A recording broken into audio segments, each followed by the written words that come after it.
For the second week in a row, folks, the Cincinnati Bengals are not at their best, but they find a way to win on the road, doing it through different means. The Bengals move up to 3-4, starting to get a little bit of a win streak here, 2 in a row, right?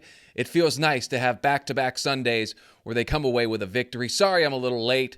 We'll get into that later on. But you are in the jungle. I'm Matt Edwards. Appreciate you joining me on what the kids like to call a Victory Monday, right? That's what they call it. It feels good to dress up in your team's favorite clothes. And if you live anywhere in Ohio, you can look at the Browns fans and say, hey, I'm sorry another season is down the toilet. But the Bengals had work to do. They get their first win in Cleveland since 2017. Long overdue, was it not? The Bengals beat the Browns 21-14 in Cleveland, of course. And don't downplay how big of a win these are the wins that you have to have. Like, you have to win the games that you are supposed to win. The Bengals haven't done that all year. That week 1 loss against New England, I can't, as much as I feel like I say once every week, we're going to stop talking about it. My goodness, does it look more and more awful by the week as they get smothered by the Jaguars. But that's neither here nor there. The Bengals are moving forward. We all got to move forward with them. They're up to 3-4. And the defense, that's the crazy thing, right? 3 weeks ago, after that 41-point mauling that the Baltimore offense gave the defense, now the Bengals have given up just 21 points. 21 points in the last 2 weeks. I don't care who they were playing. That's our big story of the day, is it's defense. It's one thing to do it once in New York where Daniel Jones can't seem to hit the broadside of a barn. It's another thing to do it in back-to-back weeks. Nick Chubb was back. That crowd was fired up at the beginning of the game. And look, neither one of the offenses are good. But at the same time, they're no longer playing Washington, Jaden Daniels. They're no longer playing Lamar. They're playing teams. They're going to get a great measuring stick this week with the Eagles, because it's been kind of hard to feel this team out, right? When you look at the defense specifically, you're playing Lamar Jackson, who's just on fire right now, and then you're playing Daniel Jones and Deshaun Watson and Dorian Thompson-Robinson and Jameis Winston, so it's hard to get a good read. Now with the Eagles, we'll get a good sense of where this team is as they look to go to 500. Can you believe that after the start? But okay, let's settle down. Let's settle in. Let's talk about this defense a little bit, because just 2 weeks ago, there were people saying they're not going to stop anyone. They're not going to hold anyone under 30 points. They can't do anything. Cam Taylor-Britt should be cut. What happened to this defensive line? Sam Hubbard's too old. And I said some of these things myself. Geno Stone didn't really seem to fit. The Bengals defense has found its groove. It's had a big makeover the last couple years. I mean, DJ Reader, who's been their 1 or 2 guy, gone now. They've got new starters at cornerback. They're still trying to figure that out. CTB being the top guy, they don't know who number 2 is, and the number 1 guy hasn't got it done all that well. Dax Hill's hurt. You got new guys back there at safety. I know Von Bell's been around. Give it a little bit of time. And that's what the Bengals have done on defense, and they've figured it out to their credit. And that's remarkable, because we had people just a couple weeks ago literally thinking Lou Anarumo should be fired, literally thinking this defense could not hold anyone below 30 points, literally thinking that you had to blow the whole thing up and start over. Let's back up a little bit. Sheldon Rankins, he's really good. Do you remember when he had 4 sacks against the Bengals last year? Myles Murphy started to flash at the end of the year last year. He looked pretty good yesterday. He was making plays. He's a first-round pick. I mean, I know that he was a late first-round pick, 28th overall. That's still a first-round guy. Give these guys a little time. Sam Hubbard, I mean, he's got a broken pinky. The hamstring was bothering him. He looks like the Terminator with all the gear on. Let him settle in. Sam Hubbard has earned our trust in Cincinnati, has he not? Has he not, at every big moment, came through and got it done? Yes, he has. And yesterday, he does it again, gets his first career interception, which I couldn't believe, which, of course, the Bengals didn't turn into points despite getting the ball at midfield, but he is playing well again. First few weeks, he didn't look good. And I told you, it pained me to say that, because we all love Sam Hubbard, man. Guy's played all of his football, all of his life in the state of Ohio. Give these guys a little time. Let Chef Lou cook.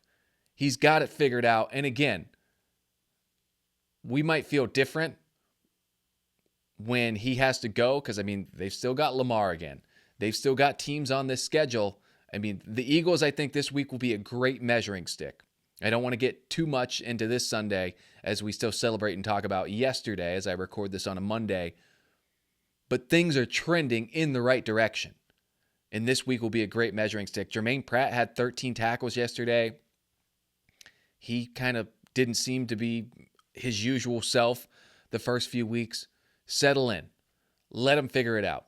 There's a lot changing that that really anyone outside of that locker room does not understand. They're putting new pieces together. I mean, I talked about this with B.J. Hill. When B.J. Hill kind of has to be the guy, when he doesn't have DJ Reader or Sheldon Rankins next to him, he's still a very solid NFL player, but he doesn't look quite so good when he's the number 2 guy. We see that all the time. I mean, receivers are the easiest examples, right? A guy plays second fiddle and is awesome, and then he gets a big contract elsewhere. Not quite so good. Let these guys settle in.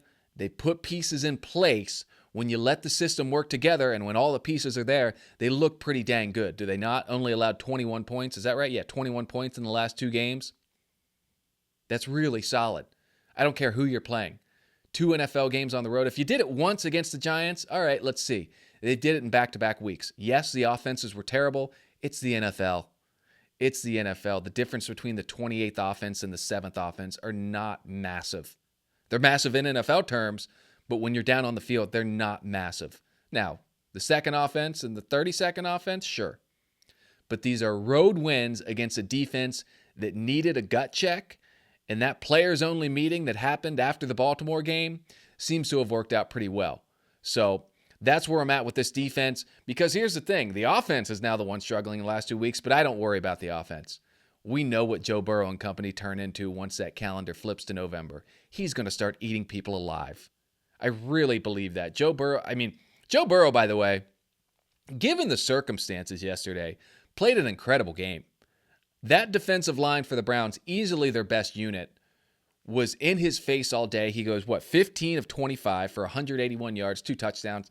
Especially by his standards, that's not lighting up the box score. But the Browns, when they do that to people so often, and when any defensive line does that to any quarterback, so often that quarterback is going to make mistakes. Turnovers will be created. Joe stood in there, being the veteran and the beast that he is. He knew, don't make the mistakes. We're better than this team. Just hang in there. Things will turn around. They didn't score in the first half. They did not score in the first half. Second half, they come out, get a few big plays. Boom, let's go home with a W. Simple as that. The offensive line struggled, and most of that has to do with the fact that Cleveland's defensive line is really good. They are really fast for their size. I mean, there were a couple times where I thought normally Joe would, the pocket would break down, he'd speed up the middle, get the first down, slide into it. He couldn't do that yesterday. The Browns have so much speed on that defensive line. It closes so fast. The pocket collapses so fast on him. So many opportunities. He probably took some sacks he shouldn't have. I think he was sacked 3 or 4 times yesterday. But man, there's times when you'd like to see him throw away the ball. He was sacked 3 times. Bengals had 4 sacks yesterday. How about that? But Joe, that was just not a game that anyone's really going to talk about. I say as I talk about it. But don't make the mistakes. Hang in there. Give yourself a chance to win. So, and he overcame, the offensive line struggled. The Bengals overcame it. Simple as that. They kind of got a hand. They were dealt a hand, and they played that hand. It reminded me a little bit. Now, obviously, the circumstances were much lower. It was not as extreme. I want to emphasize here a little bit.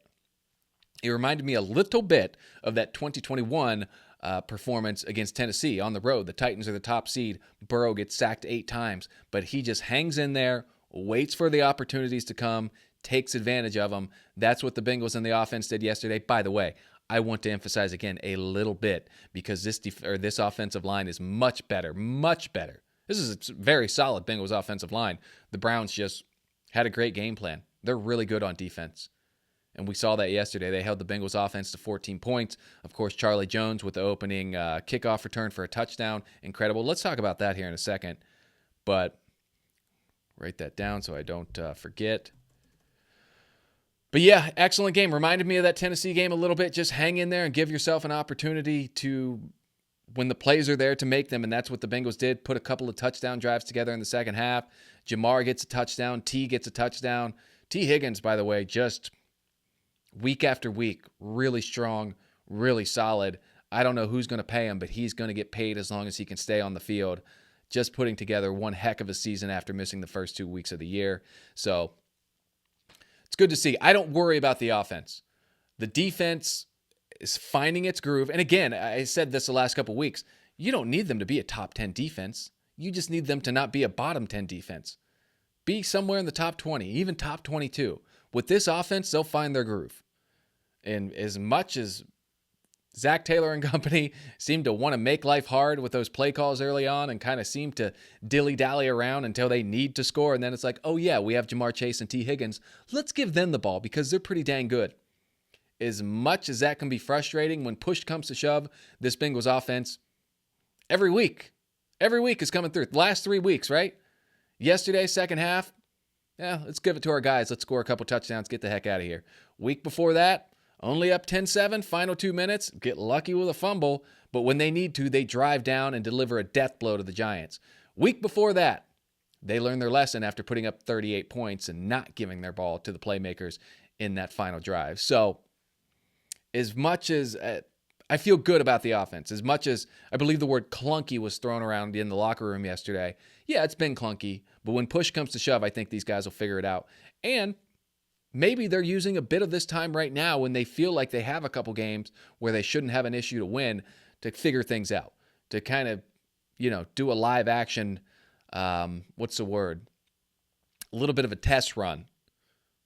Figure some different things out. I mean, that opening play to Chase Brown, it's one of those plays that you don't see too often, but hey, give it a shot against the Browns. See what happens. This is a team you feel confident that you should be able to beat, and they were. So I'm not worried about the offense. The defense, I was worried about, but all of a sudden they're trending in the right direction. Just be a top 20 defense. And I'm confident this offense can hang with anyone when they have to. Maybe that's the key. Maybe the Bengals should just give up 14 points out of the gate so that they go into fifth gear with their offense automatically. Because once they get going, they typically don't stop. So yeah, not worried about the offense. Special teams, let's talk about that. Let's do some quick hits here. I've just got a few thoughts I wrote down. I'm going to maybe start doing this a little bit. If you've been listening to the show, A, thank you, but B, I kind of got rid of the pass, hold, whatever the poker segment was. It just felt too forced. I'm going to do quick hits starting every week. I'm just going to throw a few things out there. Nothing that's a long topic, but just something that we can talk about, for a minute or two and move on. Let's start with Charlie Jones, who I said just a minute ago, you have to talk about that. It's interesting. We all kind of were done with him as a punt returner. I certainly was, and it seems like most people who listen were. Now, he's got good hands. I think, he dropped one, but I think fumbles on punt returns are kind of more common than we think. Just when it happens to your team, it's like, how the heck can you do that? There's no one around you, blah, blah, blah. This was his first kick return of the year, I believe. They put Drew Sample back there. They usually have Chase Brown and Travion Williams back there. They put Sample back there, who he knows not returning it, but he's a heck of a blocker. And they put Charlie Jones back there. A hole opens up. I want to see him in this situation more often because it seems to me that Charlie Jones needs that head of speed. He's not necessarily great at to be a great punt returner, to be a good punt returner, you got to make like two guys miss off the top and then hope there's a crease. He's not great at that. He's good at holding on to the ball, and that's the most important thing, of course. And maybe the Bengals don't feel they have a better option at punt returner, and that's fine. When you have this kind of offense, it's about getting the ball, securing it. Yeah, of course, you want to see big returns. You want to see more than, 4 yards return or whatever it is he has. But at the kickoff return spot, anyone's got a head of speed. And he had that yesterday, and he took it, and he went to the house with it. It was awesome to see. It buried. I talked about last week, take the crowd out of this thing early. I thought the Bengals would need to do that on offense. Charlie Jones did it before anyone else even got on the field. So that was massive. Shout out to him. I mean, now back-to-back years with a kickoff return or a punt return for a touchdown. And, that set the tone for the game. That was the difference. I mean, 7 points right there. The Bengals win by 7. So shout out to Charlie. Good for him to stay on the horse and keep going after it. And shout out to Darren Simmons and the special teams for seeing, they saw something there, right? He's been a really solid returner. So it's not working out at the punt return the way you want it to. But on those kickoff returns, if you can get explosive plays, I mean, that was the difference yesterday, really. And, good for them. Good for Charlie Jones. I think everyone who likes to root for the Bengals was kind of getting a little impatient with him returning punts, and then that bought him a lot of times. He's got a couple more games back there before anyone can get upset again. So good for you, Chuck. I kind of touched on this a little bit ago, quick hit number 2. Zac Taylor went for it on 4th down twice yesterday. Now, once they ended up getting a delay of game, so they don't actually go for it, but I'm really confident they weren't trying the hard count. They were going for it.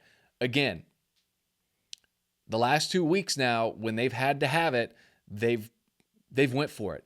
I was I was very, and I think a lot of people were getting very impatient with him and kind of trying to, you got to take some shots. You got to be willing. No one gets to the Super Bowl by playing it safe. There's got to be times where you take some shots, and he goes for it twice on 4th down yesterday. The box score only show once, but I like that. Show some stones, man. Keep going. You're too good of a team playing against Cleveland to punt it away at midfield. That gives confidence to your players. The players love that. The fans love that. And I know that it's not always about pleasing everyone, but at some point you got to say, hey, we're 2 games below 500. We're not going to sit here and play it safe. Look where that got us. Let's go out there and let's throw a couple punches. So I like Zac Taylor being a little more aggressive. He seems to be getting more aggressive after that Baltimore game, and you like to see that. You want to see it now when they're trailing, maybe when they've got one of the other heavyweights in the house with them, you want to see that. But for now, you like the way that's trending. And, good for him. I talk about building confidence. He needs to build that confidence too. He needs to have the confidence in his team that they can do that. So good for Zac Taylor, who is kind of, maybe starting to turn that corner a bit. If there's my one criticism of him, there's maybe more than one. He's like too nice of a dude. Like, you got to have a bit of a killer instinct. He's a sweetheart. He's a sweetheart who happens to be a coach of a sport that is brutal and mauling and guys get hurt. He needs a little edge to him. We need like a bad guy origin story to happen with Zac Taylor. He needs just a little bit. He's like 110% nice guy. We need him to take it down to like 85%. He's got to have, even when he's arguing with the officials, he's got like a smile on his face. It's like me arguing with my wife, which happens like once every other year. Like, I'm smiling because she's great. She's awesome. But at the same time, it's like, that's what you do. That's what he does. I'm not saying I'm 110% sweetheart, but to her I am. And to Zac Taylor, he's that way to everyone. I want to see some more edge with him. I like him. I know people get impatient. It's so easy to say, well, the head coach. No. The players like him. He's doing fine, but he's got to get a little more edge to him, and I think we're seeing more of that as he goes for it twice on 4th down yesterday. I'm calling it twice. The box score will call it twice, or they'll call it once. It was twice. The other thing, we got to be patient. I say this to myself. It was easy early in the season. I mean, Sam Hubbard, I touched on this earlier. He looked old. He turns 30 this offseason. He looked every bit of it. Last 2 games, he's been really good. He's been battling injuries. We got to put our faith in Sam Hubbard. He's been too good for too long for us to give up on him after one rough September. Patience. There's a lot of new pieces. Geno Stone, who it looks like we got lucky dodging a bullet on him getting hurt because that injury looked bad. Jeremy Fowler of ESPN reported that those x-rays came back negative, which of course is a positive. Looks like he's going to be fine. Zac Taylor said after the game, it's not as bad as it looked. Geno told, I believe it was Kelsey Conway tweeted this of the Enquirer. My apologies if I got that wrong, but Geno, I think, told her that he feels like he can play next week. So it looks like Geno Stone dodged a bullet. Maybe he misses a week, maybe 2, but that looked nasty as he had to have the air cast put on there. So, but again, before that, what I was getting to there is he was playing really well the last couple weeks. I know I had texted with Mitchell King, my pal who I know listens to the show. Hey, Mitch, I love you. But he didn't look fast. He looked slow early on, and I think a lot of that was he's a smart guy. If you listen to him talk, you can tell he's an intelligent football player. He has not got to this NFL level with his athletic ability alone, and I think Maybe he was overthinking it a little too much. Maybe he was, I think Joe Burrow does that early in the seasons. Maybe he's thinking too much and not just letting his incredible elite athletic abilities take over. I think he's done that a little bit. He's trusted his instincts more, and he's really found his groove in this defense, so it was rough to see him get hurt. But again, be patient with some of these guys. Myles Murphy, coming off an injury, still a young guy figuring things out in the NFL, was making some plays yesterday. We got to be a little patient. I know it's hard to be patient. It's hard to be patient when you start 1-3. It's a lot easier to be patient when you're even 2-2. But we got to settle down. We got to remember, and I know it's the NFL. It's the world class. It is football, right? These is the best of the best. In the known universe, this is the best we have. And with the expectations and the money spent on this team, you expect greatness. But behind the scenes, these guys are beat up. They're figuring out new schemes. They're doing a lot of different things. We got to be a little patient. I'm saying this to myself as much as anyone. And the last quick hit that'll give you number 4, hate to end on a negative, but the tight end play's got to be better. I mean, Mike Gesicki, let me look. I tweeted out the numbers a few minutes ago. I think the first 3 weeks, he had 18 targets. In the last 4 weeks, I think he has 5 targets. So yeah, weeks 1 through 3, 18 targets. The last 3 weeks, weeks 4 through 7, just 4 targets. Now, the obvious big difference there is T. Higgins' return after missing the first 2 weeks. But you got to have the expectations were pretty high for this guy. Pretty good. I mean, Eric All's eating up some of those targets a little bit, nibbling at those a little bit, but there's really not a tight end threat on this team right now, and you feel like it's like they have 3 number 2 tight ends, right? Eric All for a 4th-round rookie has been awesome. Mike Gesicki is a starting tight end for just about, half of the teams in the league. Like, he's probably that 3rd tier. He's not Kelsey and Kittle, and he's not that next tier of maybe Mark Andrews, Isaiah likely taking over there. He's not there, but he's probably that next tier. I don't know if it's him. He was open in the flat yesterday on a 3rd down. Whatever it is, I don't know whose fault it is. Again, this was a quick hit. I didn't do a deep dive into this, but they got to be better at the tight end position. They've got to have that threat as well as what you get from Jamar and T. So I don't know where to go with that one, but early on it looked like it's like ever since that New England fiasco where Tanner Hudson fumbles after Mike Gesicki has the touchdown that should have been a touchdown that wasn't a touchdown. It's like that just was a death blow to the tight end room out of week 1.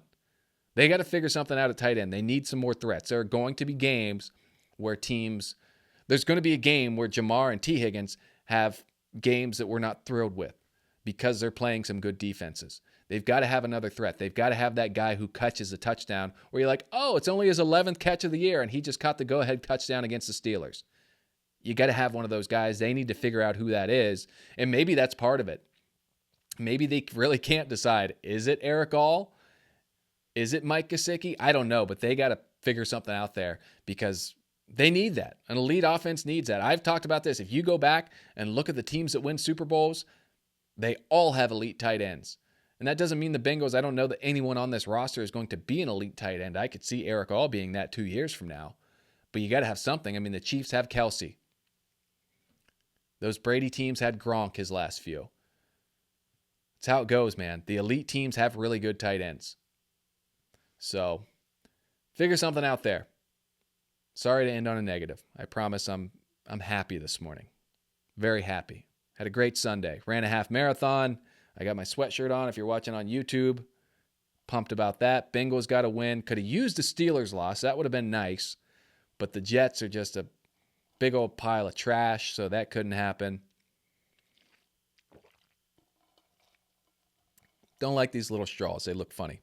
All right, let's go out of the jungle. Speaking of the Jets and the Steelers, let's start with Deshaun Watson. He, in all likelihood, is done for the year. And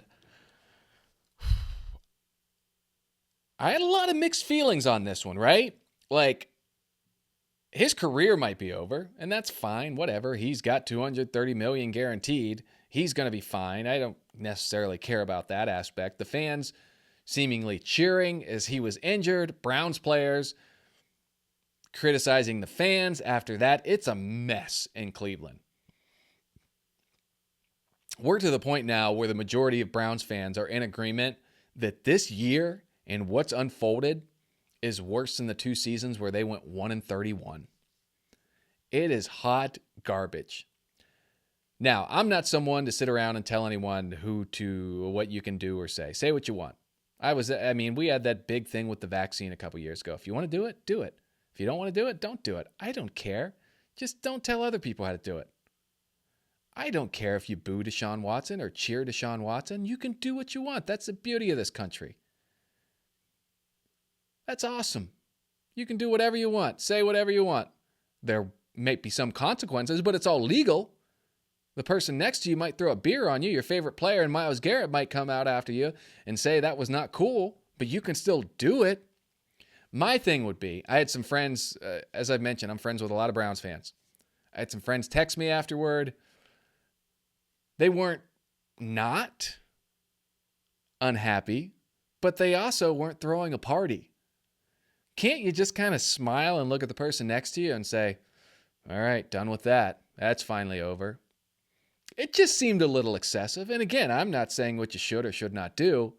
Just my advice, if you want to be a decent person, and I know not everyone does, just give a smile and a nod. Be happy it's over. I think it's nearly impossible for any Browns fan, any decent Browns fan anyways, to not be glad that they don't have to see Deshaun Watson again the rest of the year. And yeah, does it suck as Achilles popped? Sure. But he's going to walk again. It's not like he didn't get a neck injury where he might have to have his spine fused back together. It's a common NFL injury. He's going to be fine. He's going to get the best surgeons in the world to fix it, and then he's going to go recover on a mattress filled with $230 million of Jimmy Haslam's money. He's going to be fine. So do whatever you want. Boo, cheer. My thing would be, if you want to be a decent person, if you want to be a grown-up, you just smile and you nod because you don't want to stoop down to that level, right? The reason no one likes him, aside from the fact that he stinks at football, is because of the off-field allegations, which there's a lot of them, and they're pretty gross. Pretty gross is actually an understatement. They're very disgusting, all right? But take the high road on that guy. If you're booing someone while they're being carted off and crying or cheering, whatever you want to call it, you were displaying that you were happy with what was happening, aren't you kind of stooping to that level of being like a toxic human, of encouraging the people around you? I'm not saying you can't feel good about not seeing him on the football field anymore. What I am saying is when you clap and cheer as anyone's crying, you kind of stoop to their level, don't you? It's okay to feel good about it. It's okay to do whatever you want.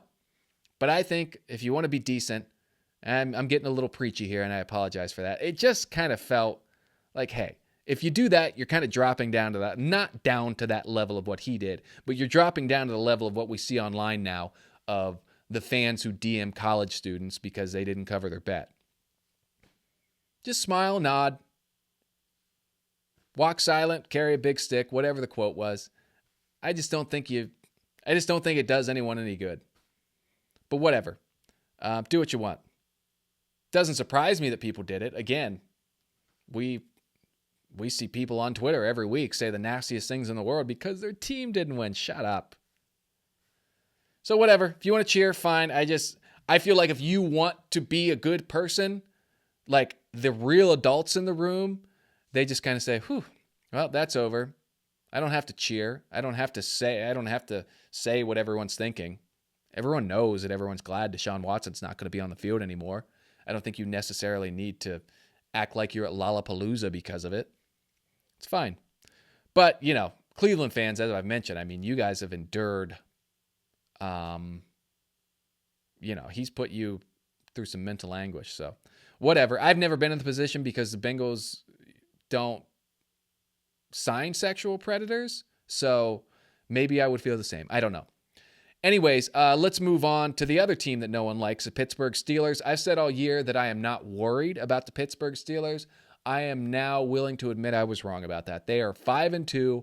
I believe Russell Wilson is more than capable of getting them to the postseason. I'm not saying they're going to win the Super Bowl. I'm not even saying they're going to win a playoff game.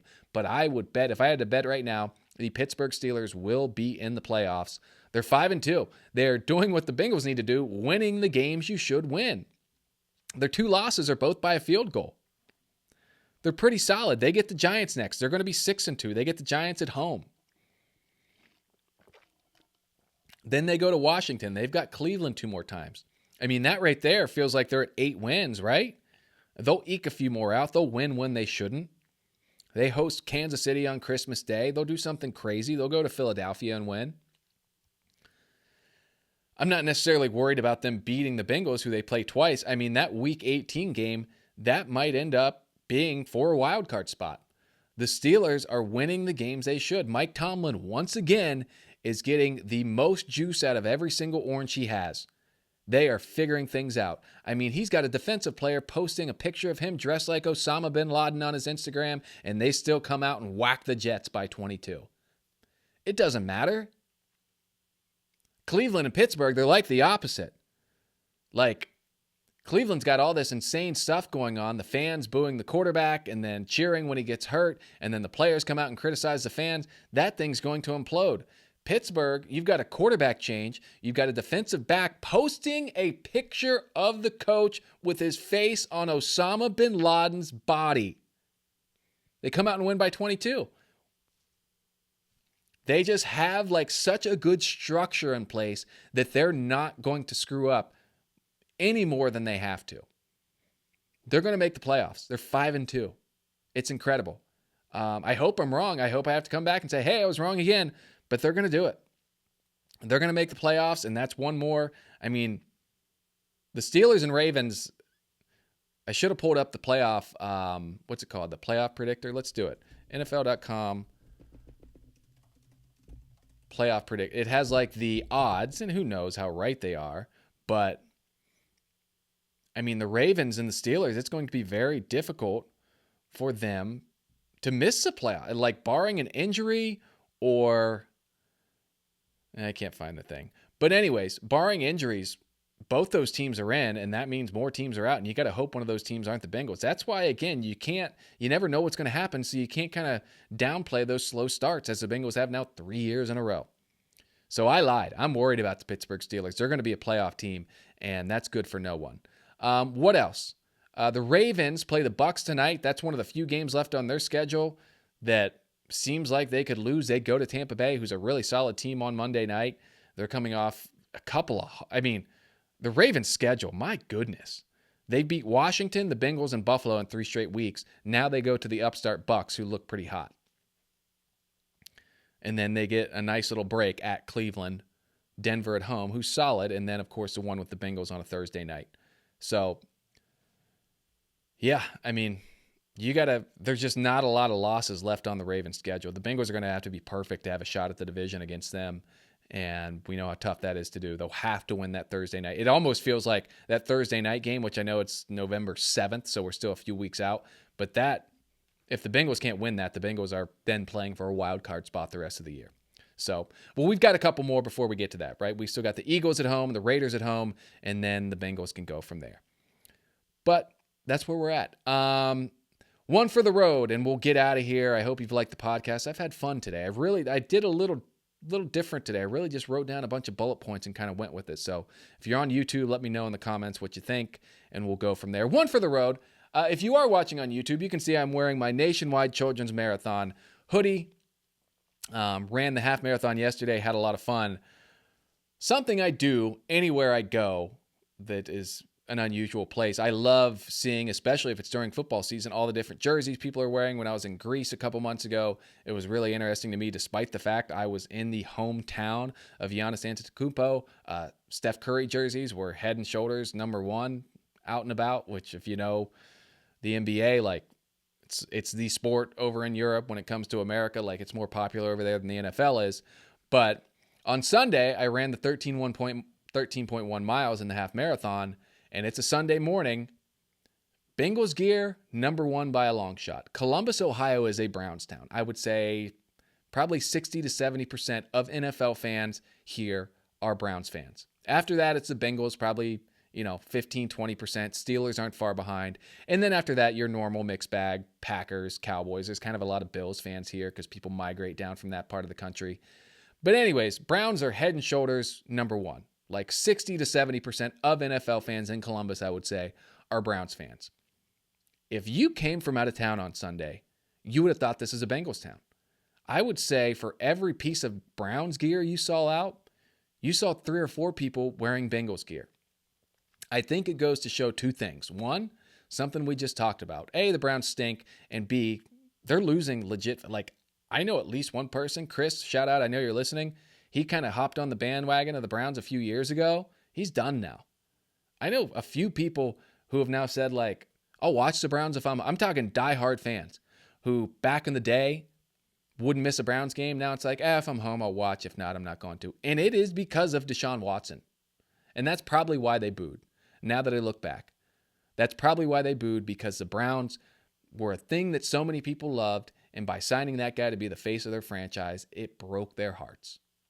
It's probably why Browns fans booed, cheered, booed, whatever they were doing. They were happy to see Deshaun Watson get carted off with what was clearly a season-ending injury.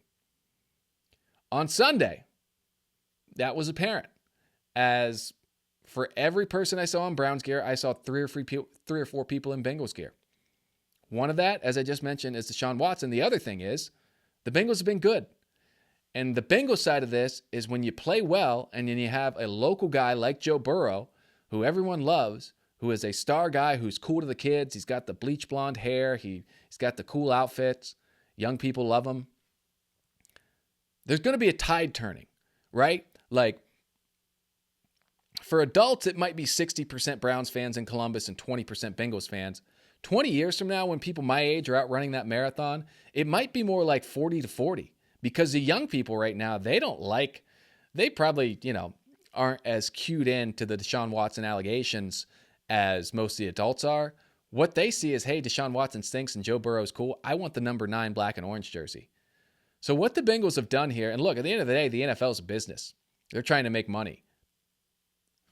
The Bengals have made a lot of money by putting the right pieces around Joe Burrow, by drafting and letting Joe Burrow kind of become who he is and letting him be who he is. Zac Taylor, I was talking great about earlier. He is that guys in the locker room love him because they can do what they want. Like Bill Belichick, notorious for being hard-headed. A lot of NFL coaches are like that. Zac Taylor is pretty much the opposite. He could use a little bit of Belichick in him, but he's the opposite. He lets these guys be who they want. That's why the kids love Jamar Chase wearing the 7-Eleven necklace. They love Joe Burrow with the bleach blonde hair. They love Trey Hendrickson for posting Bible verses. He lets these guys be who they want to be. Young kids take on to that. And I'm not saying Columbus is ever going to be a Bengals town, because it won't. But there are a lot of people in Columbus everywhere. I guarantee you there's a kid right now in Arizona. There's a kid right now in California, Florida, wherever. There are kids who have no affiliation with Cincinnati or the Bengals, but who own Jamar Chase jerseys, who own Joe Burrow jerseys, because it's kind of cool to be a Cincinnati Bengal right now. I know it feels rough at 3-4, but they have cool players. They've been successful. There are people who like them. Chiefs obviously going through that fivefold. So it's just a kind of another feather in the cap of what the Bengals have done the last few years as they continue to, the Ring of Honor stuff. They've held watch parties twice this year. They're doing a really good job, and that's showing off the field, which of course is a goal, to make more money, to pay your superstars, and to win a freaking Super Bowl and bring a Lombardi trophy to Cincinnati, Ohio. So that's all I got for you in the day. This is In the Jungle. My name is Matt Edwards. If you like the show, give it a rating. If you don't, what are you still doing listening? It's 38 minutes long at this point. We'll do it again this Friday as the Bengals look to get to 500. Not necessarily where we wanted to be at the beginning of the season, but trending the right direction, all right? The season's far from over. It's a long year. Get it going right. 2 at home, starting with the Philadelphia Eagles, who are just going to be a fantastic measuring stick for where this club is at. Going to be fun. This is why we watch the games, right? This is a big game, man. This is an Eagles team that had Super Bowl aspirations coming into the year. They won the NFC Championship 2 years ago. This is a big game for the Bengals to kind of see where they're at. And if you want to win, if you want to be a playoff contender, games against teams like this at home are ones that you have to win. So another big one for the Bengals. So we'll talk about it all as the next episode of In the Jungle will be out on Friday. I hope you'll tune in. Wouldn't that be fun? We'll see you then.